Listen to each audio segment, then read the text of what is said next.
I never felt like a writer. Like I felt like a ranch kid that was being a writer, But I did through Certified Angus Beef and then the doors that it opened afterward, get the opportunity to shake hands of ranchers all around the country and step into their cow pens or into their pastures and say like, hey, like I have done this before. Few things connect people faster than food. For me, it's the stories of the people behind the food that hit deepest. Their family legacies, how they made it through the tough times, and how they celebrate the good times. I am Ryan Armstrong, and this podcast will give you a face behind your food. It uncovers the honest and proud stories of the fascinating yet little-known sectors of the agriculture industry. Welcome to Farmstrong. All right, so we have Laura Conaway with us today. First of all, I just want to say thank you for taking the time to be with us today. Thank you. Absolutely. Let's just jump right into it. So where are you at in life and what are you doing? What do you have going on?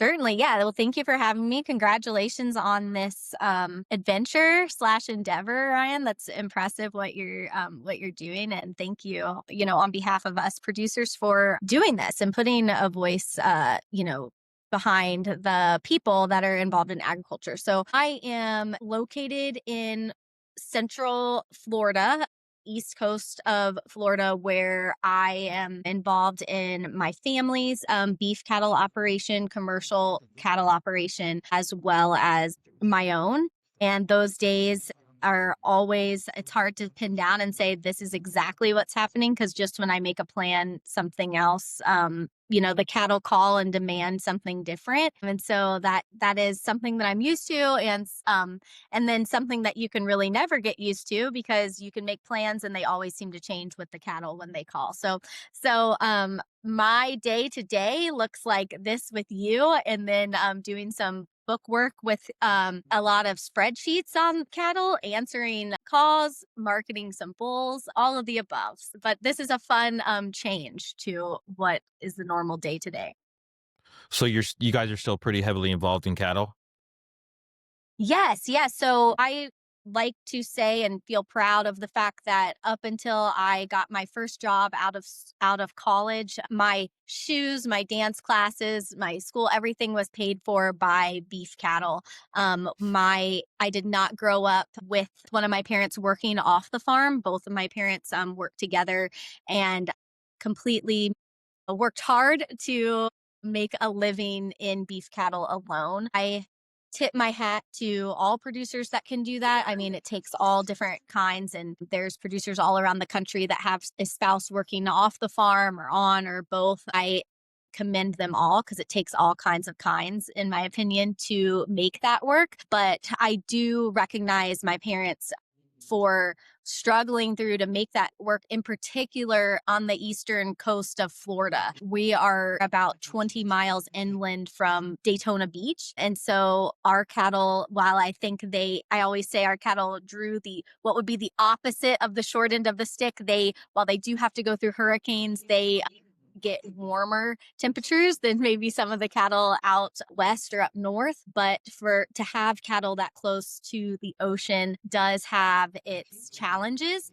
And so for my parents to find a way to navigate all the different challenges that come alongside that, it's been fun to get to say now, something like 40 plus years later, they're still doing that. They're still in the cow pens right now, probably, and working 70 hours a week. Yeah, I mean, there's something to be said too for sustaining that in Florida, with the development and just the pressure of big checks, whether it be solar farms or whatever form of income they could offer you outside. Because there's days, I'm sure you can attest to this, there are days when you're in the cow pens and working with cows that it's pretty tempting to take a big check when it gets stressful. Yeah. As a kid, there were plenty of Christmases and Easters where you just preferred to stay and, get to play with your toys that you just opened and not have to go, feed cattle or check on things. But at this point, I say I've learned, as I've had opportunities, as I left home and went to college and, worked in other things, I've learned that I can't blame the cattle too much, because I seem to always come back to them. And so whether that's what I know, or I like to think that it's just that I truly love them. And so, yes, while there are plenty of days in the cow pens where you just think, man, like there have got to be easier ways than this. I'm sure there are. And that's recognizing that none of us fully understand someone else's industry until we are living, breathing it. But yes, there are certainly days where you go, man, maybe we could just stay inside and have a little square lot to mow and not have to mess with all of these animals. Yeah. So I kind of want to pivot it for a second and take on a tangent about so us talking about these rough days in the cow pens and how it can be it can be a tough business, but people do it because they love it, and that's very true what you said. Being a writer, what are your thoughts on how romanticized the cattle industry is versus what it really is? And I don't mean that in a negative way. I just mean there's like, especially nowadays with Yellowstone and all of the spinoffs and all of these different things, it's just in my experience, running a ranch or running cows or working cows, you love it, but there's not really anything romantic about it. It's tough. It's hard work. It takes a lot of effort. So I wanted to touch on that and see what your thoughts were.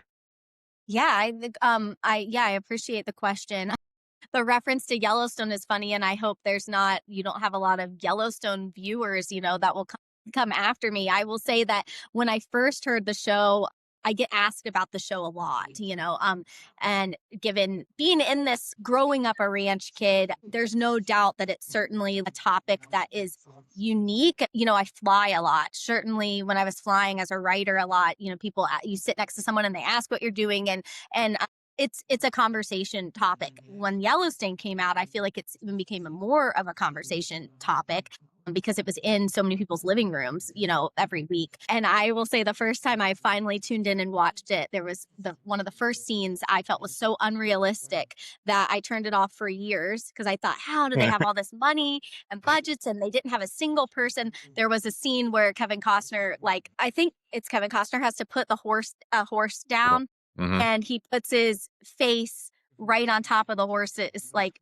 muzzled nose as he like uses the gun to put him out. And I thought like every one of his teeth would get knocked out in this, second. There was no one on here that thought, hey, this isn't how like you're taught when you're two not to put your teeth right in front of a horse. So Yeah. anyways, that took me away and I didn't watch for years and years. And I finally came back and I learned to appreciate it. I actually appreciated as a Floridian, I appreciated like it shedding light on the challenges of land, like losing Mm-hmm. land and the value of land to developers and tourism as compared to like us trying to survive to put cattle on that land. What are your thoughts like from a writer's perspective of, The romanticism. yeah, how it's romanticized compared to reality? Yeah, so if I had a like nickel for every time I would tell a girl in college that would say, "Hey, we're going to a country concert, like can Yeah. I borrow your boots?" And I would say like, "Yeah." And after the first time, I dropped them in their, room with like cow manure and mud Uh-huh. slash like, duct tape basically on them. They were Wow. like, "Oh, this is not what I'm looking for." And I didn't get asked many times after that and would share with people, I'm not wearing, my cut off shorts like Daisy Duke style, like in the cow pens. Like this is, like it's hot, Yeah. it's rainy, you look disgusting. Well, Yeah. like your Florida cattle can be rank sometimes, Oh yeah. you're like always on edge trying to whatever. So yes, I tell people a lot, this cattle business is not just calves frolicking in the meadow with nice pictures of clover. It can be that, but it is a whole lot of other things that aren't near as glamorous, but darn, those moments do carry a lot heavier weight than the others. And I swear it, gets you through the winters, the hurricanes, the feed cost, et cetera. And that is sort of was one of my intentions behind getting into writing was I felt like there was a disconnect between people that were actually, for lack of a better word, in the cow pens writing about these cattle versus the people that were, it's something that I feel you can try to understand. And as any Mm-hmm. good writer, I think all writers are taught and should be able to go into any scenario and ask the right questions to learn and be able to portray that to their reader or their listener or their viewer, whatever that may be. But man, cattle specifically, I really think it helps to even if it's one time working with cows, like with someone, it sure opens someone's eyes to a contrast sometime than what can be out in the media. Let them work the shoot for a session, and they'll change their mind. Absolutely. Yeah, I love your reference to the Daisy Dukes and the Cowpens. That's a very good analogy. A great way to put it. So, And hey, as a Floridian, sometimes I am in shorts and they're just not, it's not looking great. It's not looking cute, but it's hot. And come August in Florida, it's swampy and hot. And so mhm. it's not the image that Yellowstone would have us believe, I guess. Yeah, absolutely. So that made me think about you went to UF, correct? University of I Florida. did. Okay. What Yes. years were you there? Just out of curiosity. Yeah, so I was there from 2007 Uh-huh. to 2013. So I got my bachelor's as well as I did two masters there a while, like immediately following my bachelor's. So I had no desire to leave. If you're familiar at all with like SEC football and sports, it was a lot of fun to be Hmm. there that time. And yeah, had no desire to go to another school for grad school. I was pretty planted there. And it was also under 2 hours from my family's home. And so I traveled home pretty regularly, almost weekly, to work cattle. So UF was the place to be. Well, that's commitment to go home to work cattle because I'm sure you definitely could have found an excuse to stay. But yeah, I was there. I went to community college first. So I'm from Brooksville, north of Tampa. I was at UF from 2010 till 2000. I graduated 2012. So Oh, I got my master's in Midtown. That's where I got my oh, master's. okay. I'm We're kidding. small. Okay, Yeah, small world. Maybe we crossed paths. probably. It was a great place to be. I have zero regrets in staying there. I tell young people now, like, hey, it's not so wild to think about maybe pursuing your master's at a different school and getting that Mhm. experience. But I loved my time, in Gainesville, and it was really fulfilling for me and formed a lot of relationships that I still am able to maintain now. When's the last time you were back in Gainesville? I'm just asking because of how much it's changed since that time period. Yeah, it has changed. I have two cousins, twin cousins that graduated from there, and Okay. so their graduation maybe a couple of years ago. But oh my gosh, yes, it's grown up. It's grown up so much. It was a big town to me when I Right. went there. My small town in Central Florida is just. I loved that I was always able to say it didn't have a stoplight, like it was a no stoplight town. And darn it, Uh-huh. if like 2 months ago they didn't finally put a stoplight in there. So Really? I don't get to say that anymore. But Gainesville was big to me, it had a lot of excitement. It just didn't have the ocean. And I got pretty used to being I'm I look at myself as a blessed ranch kid because a lot of us ranchers live in the middle of absolutely nowhere. And I kind of got the best of both worlds where I was in Florida. While we have our other challenges, I got to go to high school a few minutes from the ocean, but then also get to like drive uh 20 miles back to my little town where the trucks were all lifted a little higher and the Right. dogs Yeah. free. But it was old. It is still old Florida and was, small town life with cattle. So, but yeah, now I hardly recognize Gainesville when I go back. Yeah, it's amazing how different and just that. I mean, now it seems like I was talking with somebody this morning about he's actually was in Canada and he was telling me he wanted to move here. He was like, "Oh, I really want to move to Florida." I was like, "Well, if you're anywhere like south of Gainesville, pretty much there's just full of people, and it Yeah, didn't used yeah. to be that way ever." You know?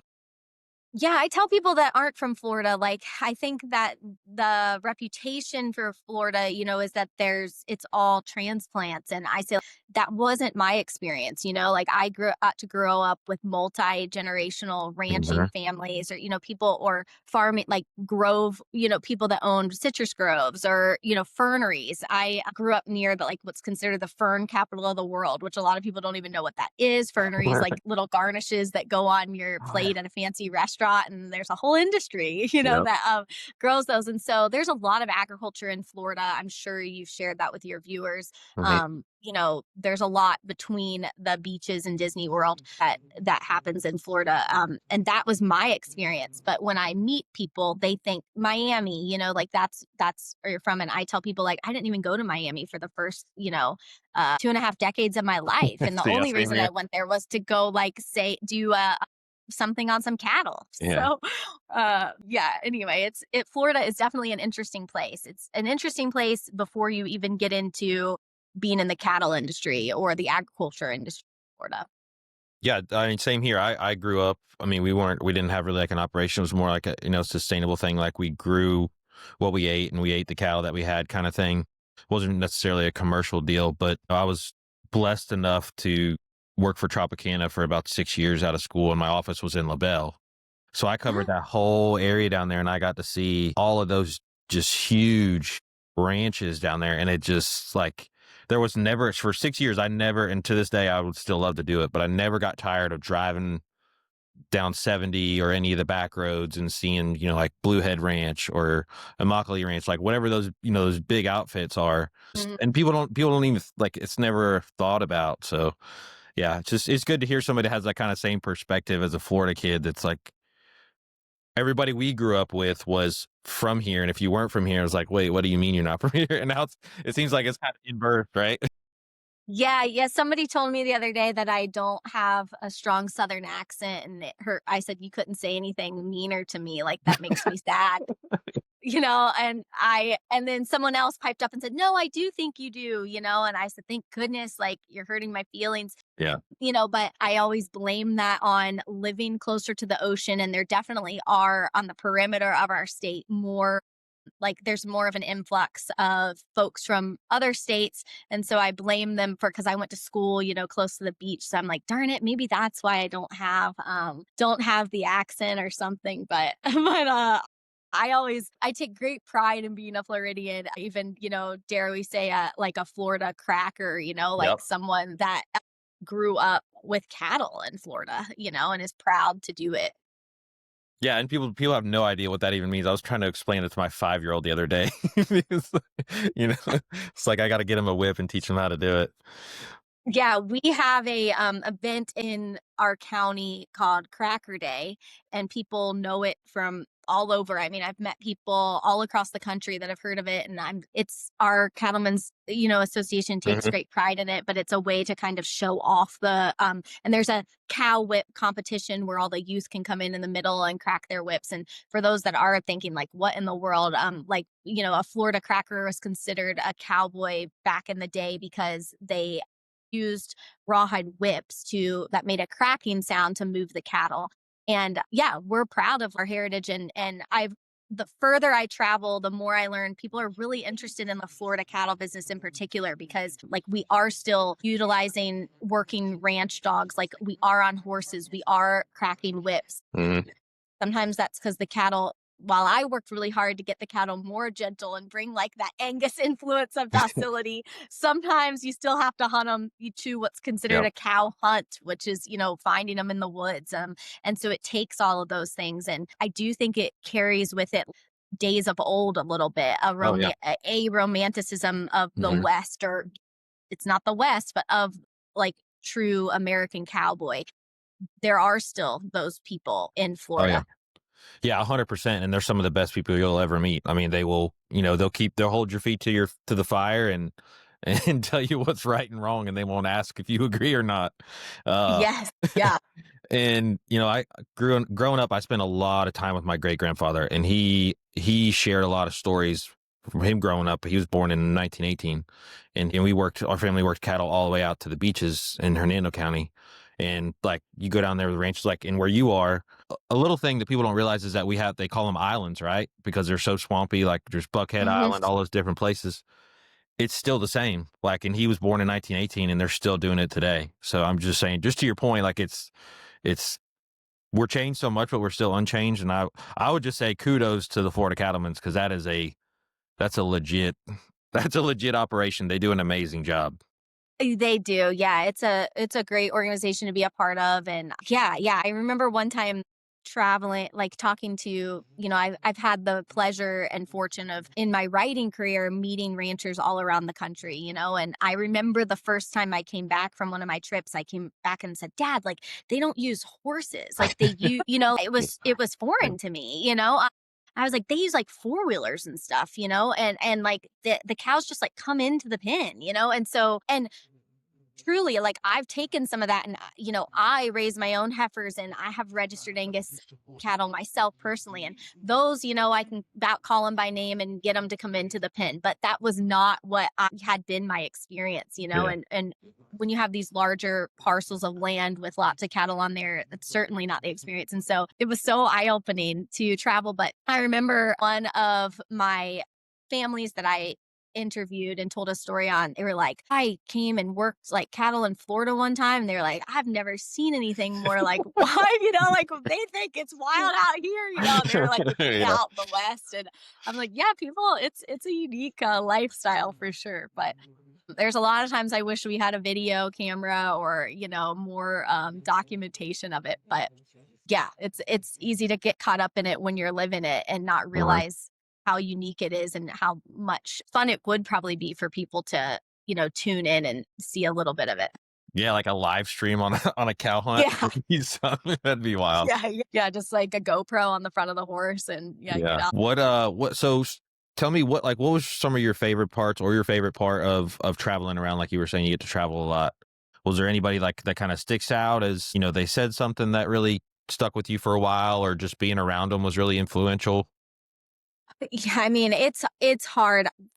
The answer to your question is the people far Mhm. and away, I mean, the cattle are one of the true loves of my life, particularly Angus cattle, but the people were just what made that experience something that I will forever be grateful to have had. And there are humans that like I still, I met.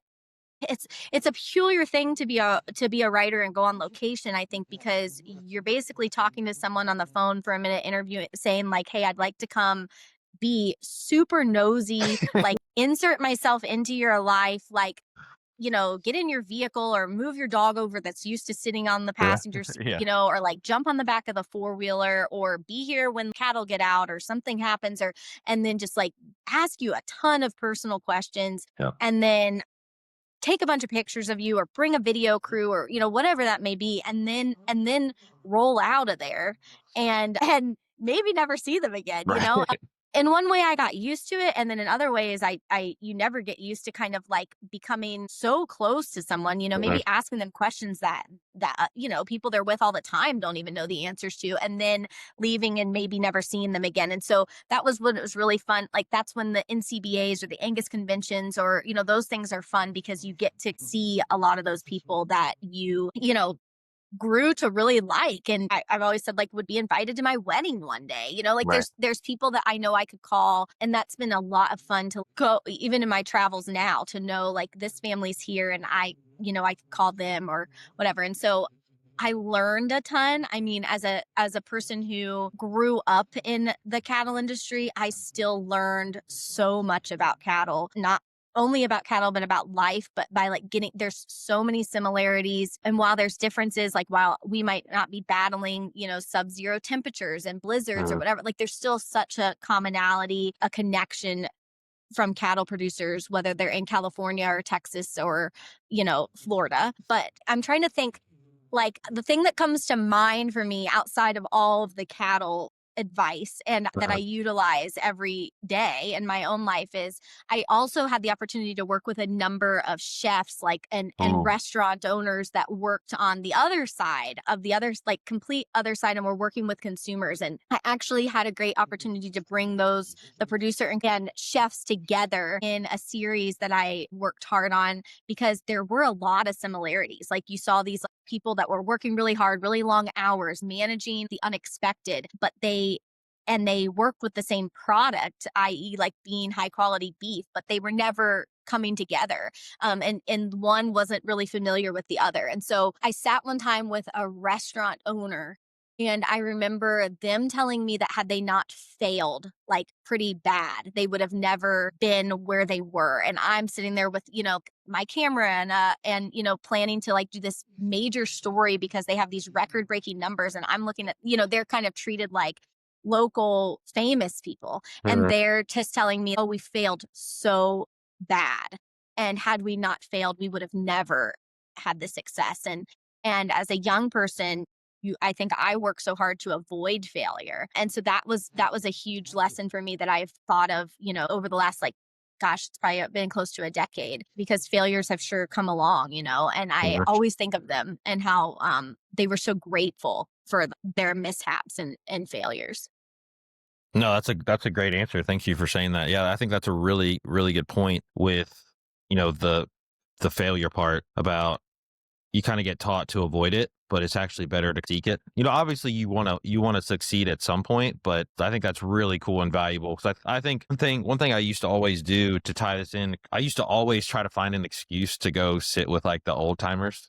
Oh, hey, Mr. Townsend, your contracts. Let's have a look at it, right? And he's in there writing books on cattle and stuff, and I would just like sit there to talk to him. But I think it doesn't get said enough, but I think you've had a lot of experience with it, and that's amazing. Is that the old timers have done those things and they've had that experience and they've made those mistakes and they've paid the prices for them.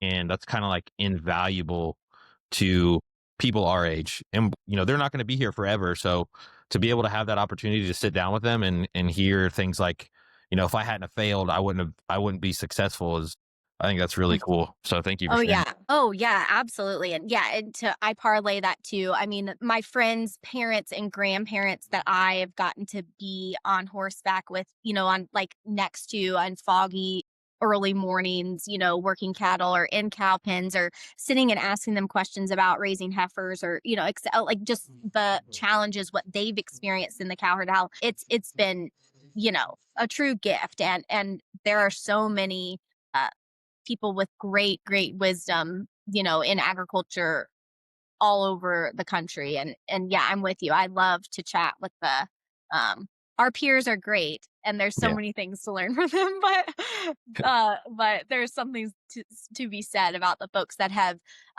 lasted that long and Florida in Mhm. particular. Anyone now in the agriculture industry as a whole, but at least where I am, the people that have stayed um and have made it last or work to build something for the next generation is really admirable and impressive. And my parents are first generation, Oh, in really? cattle. Yeah, and so there's a lot of history in Florida Oh, cattle yeah. industry of people with lots of generations. Hmm. I got to kind of have a firsthand view of a front seat view of like people starting it, from nothing. And all of them are impressive, whether you've had it and maintained it for generations or you're trying to start it now. But Yeah, no, that's really cool. I didn't realize you're first generation. That's awesome. Yeah. yeah, so yeah, I would be second. So yeah. Yeah. So share with us about your time at UF on the meat judging team and how that transitioned or, correlated to your communication skills in writing. Yeah, so I applied to one school, had no desire to go very far from home. I was fortunate that the things that I was interested in studying were University of Florida as a whole is a respectable, state school and had wonderful programs that were even, like known through the country. So I was not a kid that grew up knowing what I was going to do since, a career day at 5. I have always, as you can probably tell, been comfortable talking. I've liked to learn about people, was called like 20 questions when I was a little kid because I always just like liked, to ask and learn about people's experiences. So when I went to the University of Florida, I don't want to say was unique, but I a lot of the ranch kids that I knew went into animal sciences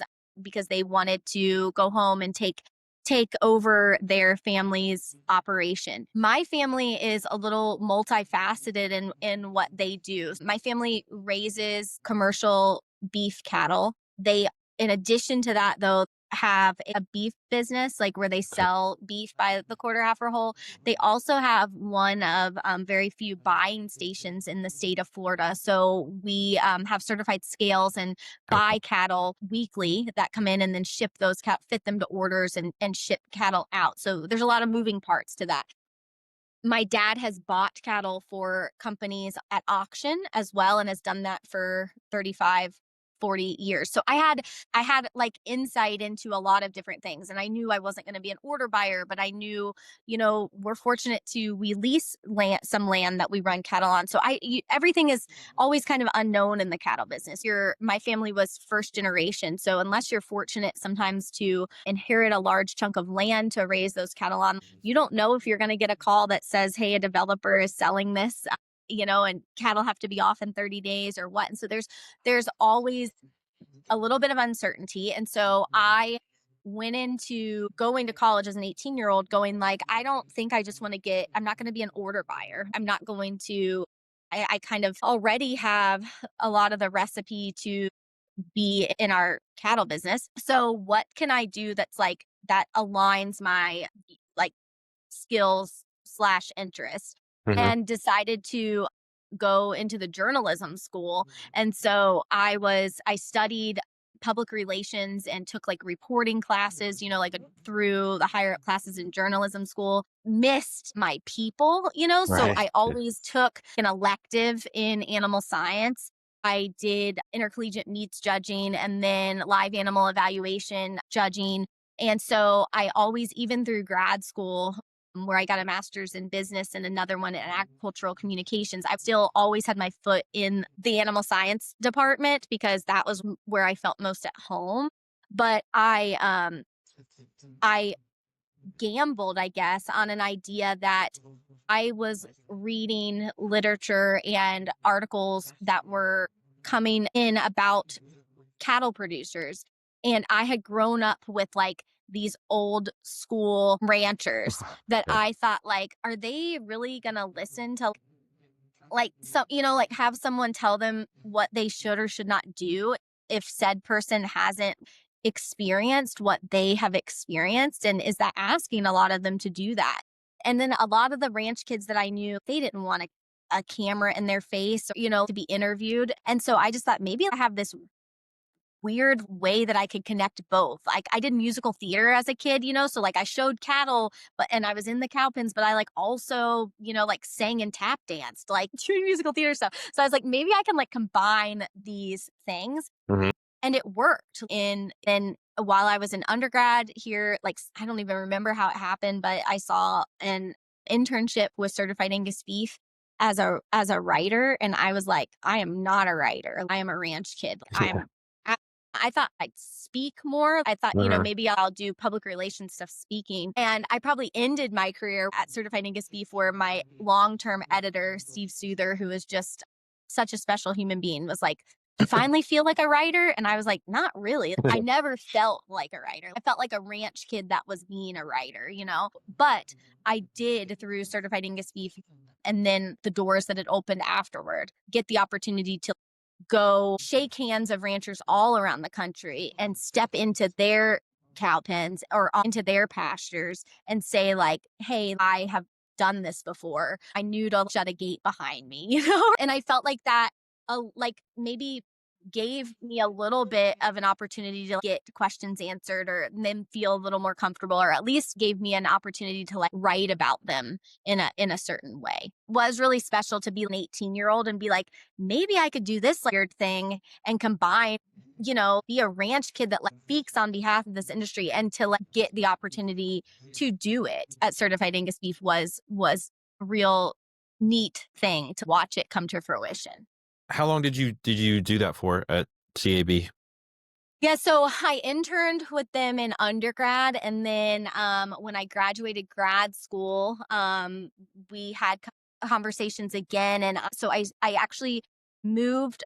Was supposed to only move for 3 months, and then ended up filling in for someone on maternity leave. So lived in Worcester, Ohio, which is Oh, a very, very different place than like yeah. Daytona Beach, Florida, and was there for I think close to 6 months, and then was just again given a wonderful chance to get to work remotely for them. And so did that from truly was like on staff with them from 2013 through the beginning of 2019. So just under about 6 years. And in that time got to visit with a lot of feedlot owners, ranchers, restaurateurs, chefs, people all the way across the beef chain from the beginning to the end, and got to just pick their brains and then go home and feel the pressure of telling their story to larger audiences, and took a lot of pride in getting to do that, but the pressure was great too, because these are some people that,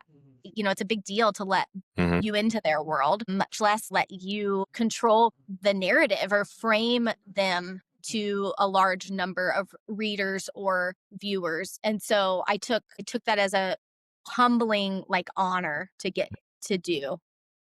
Yeah, absolutely. No, I mean, that's a testament to, because like we were talking about earlier, especially in the cattle industry, they will figure out who you are usually by the way you shake their hand or if you look them in the eye or not. So that's a Yeah. testimony to you. So where did you go after CAB? Home basically. So I was Certified Angus Beef was really kind to me to let me work remotely. My time in Worcester, Ohio was lovely.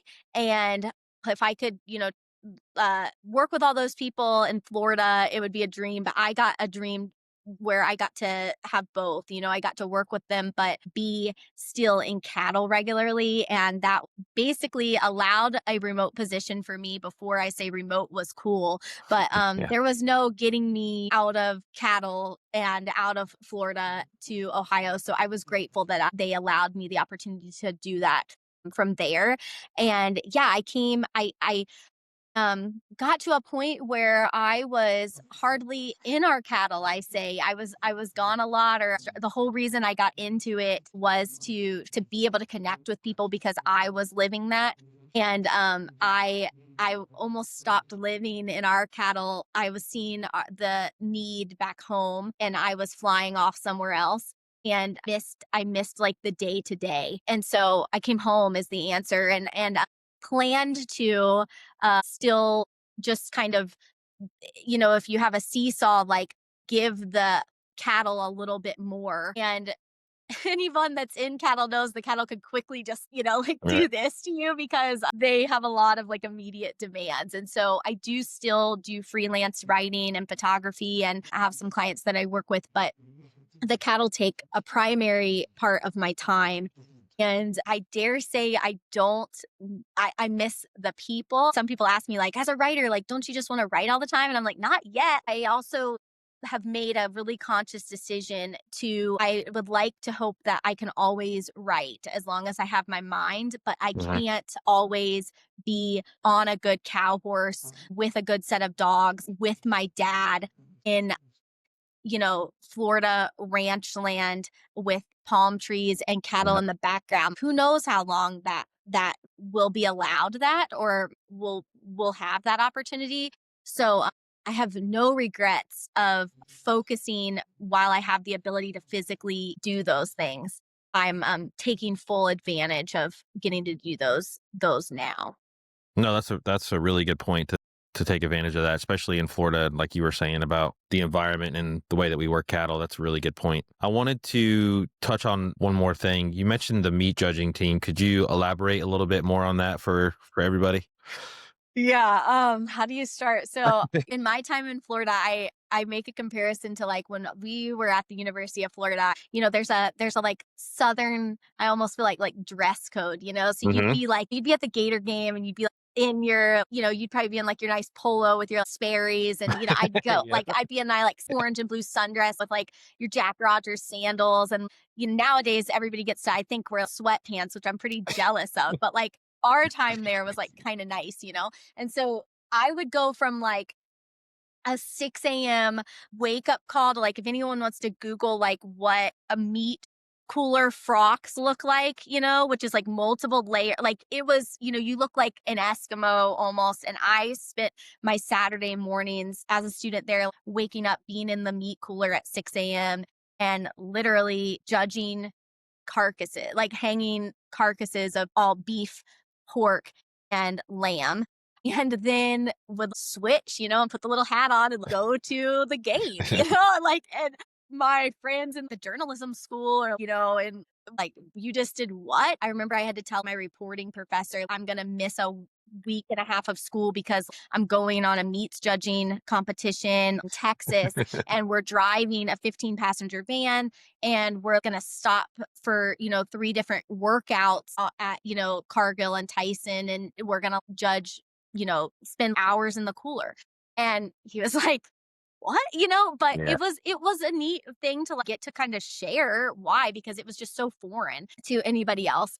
And I will say I went into meats judge. I did not want to meats judge. So, like, I showed cattle and lambs from as young as you could be to, graduating, and loved it. I'm a huge proponent of kids raising livestock and Mhm. marketing livestock and showing them. And so I went in being like, I'm gonna judge livestock, like, do livestock judging.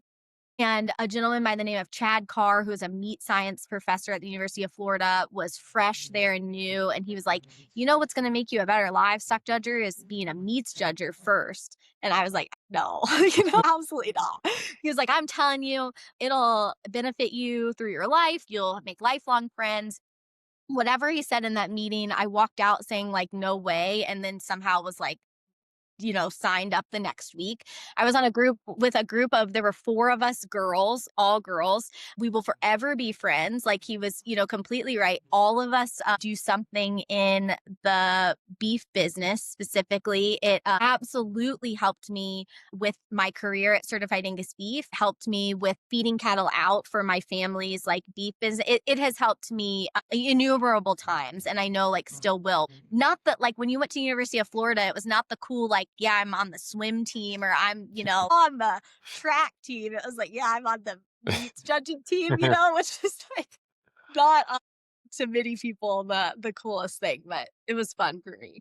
So I know very little about it. So can you explain a little bit more, like, what exactly do you do, like, at a competition? Like, how does that work at a meat judging competition? So there are three species, so beef, pork, and lamb, and there are different. You're basically placing carcasses in Mhm. classes based on specifications that are used in the industry on a large level. So, like, USDA inspectors and graders are deciding what are based on, like, very specific specifications and mathematical calculations are determining when you go into a grocery store and pick something that's prime, choice, select, like USDA inspected, graded. All of those things are based on really, like, stringent rules and to keep a consistency, like, in our, American food production. We were basically given those sets of rules, which sounds easier than it is. So marbling, for instance, Mhm. is intramuscular fat. Like, that's the small flecks of fat that's within your ribeye when you look at it at the grocery store. Intermuscular fat is the fat around, like, the seam of, like, a cut of meat, right? Different calculations that go into what makes one of those things better. The amounts of marbling make something grade prime versus choice or select. And so you take all of that and kind of keep all of that in your little toolkit, and then you go in a frock and cold freezers and grade these animals and rank them, and there's officials that have already done that, and so then you get scores accordingly. And then there are some, to get into the weeds of it, like, there's some specification classes too. So basically, like, cuts of meat already fabricated out that has, say, like, a brisket that gets sent to a barbecue place.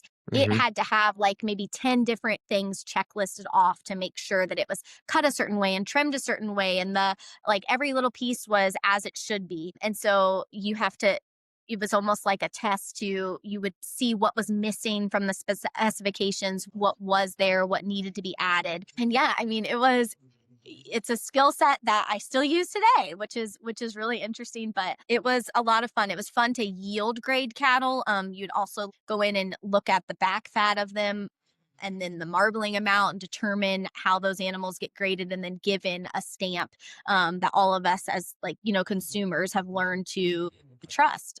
And so it was really neat to pull the curtain behind that and to get to go into these large packing plants and get to like Mhm. feel like I feel more secure and safe eating our beef in America after like having had those experiences because there's a lot more to it than Right. one might realize.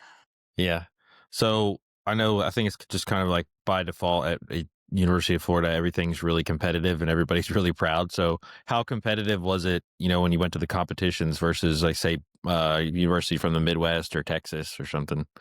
Yeah, so our program was kind of at the University of Florida there had I don't have a lot of the history, but to my understanding, like there had maybe been a little bit of a lull and bringing Dr. Carr in Mhm. really sort of like started to revamp our program up. And so he was young and very talented. And I do think I don't want to speak for him, but I think when he was like, I have 4 girls that are, coming, he had a daughter and was still, having to travel with all of us girls that were like, obviously, I don't know, traveling with 4 girls has its silly like moments anyways, Yeah. but we took it very seriously because he took it seriously and Mhm. I'm just a competitor. All of us were competitors in anything we were doing, whether it was showing animals or academically. And so I think like there was a lot of competition. It was also humbling to see programs, for instance, I don't know if it's as much now, but like Texas Tech had a program that was, I mean, there were kids that were going to Texas, you get 1 year of eligibility in meats judging Okay. in college, only 1 year. And so there were kids that were like foregoing their time at a 4 year school to be at a junior college so they could judge 1 year then and then moving into like the tech program to judge there. And there were like A, B, C, and D teams, of these kids that were like that. I mean, it was So they had a we pipeline. took it yeah, yeah. And like, they're competing for their spots because you only count 4 people. We had 4 people. So it was like whether you're good or not, like your scores are going, You are A, B, and C and D team. Yeah, yeah. And they have like, 20 kids that are like piling out of a bus and we're just in our 15 passenger van. But Yeah. it was neat because kind of how I touched on earlier, I got a lot of, "You do what at University of Florida?" But when you stepped into those worlds, it was, "You haven't done this since you were 10," Yeah. Like, it was like, there's a whole world out there that has really, really taken it, very seriously, and thank goodness, a lot of those people Yeah. are in our head of, our giant packing plants and are really in those roles, and it was a true passion for them, and Yeah. it was eye-opening, definitely. That's really cool. No, those are good stories. Is Dr. Carr still is he at UF?